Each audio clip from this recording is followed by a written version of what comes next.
राम जी बसला आसन माड़ कृत मुकुट उतारी। राम जी बसला आसन माड़ कृत मुकुट उतारी। सीता बसली मांग उघाड़ी जनकपुरी में। सीता बसली मांग उघाड़ी जनकपुरी में। राम जी बसला आसन माड़ कृत मुकुट उतारी। राम जी बसला आसन माड़ कृत मुकुट उतारी। सीता बसली मांग उघाड़ी जनकपुरी में।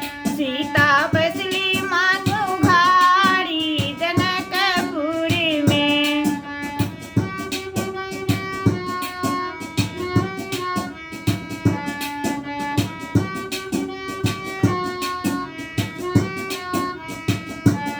राम जी सिंदूर ले लन हाथ सोना सोबरन के साथ। राम जी सिंदूर ले लन हाथ सोना सोबरन के साथ।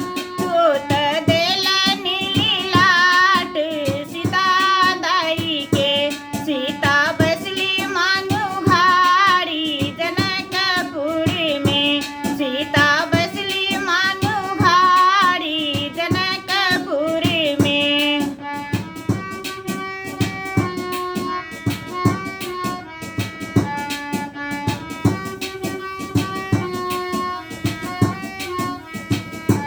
लक्ष्मण अनलन एका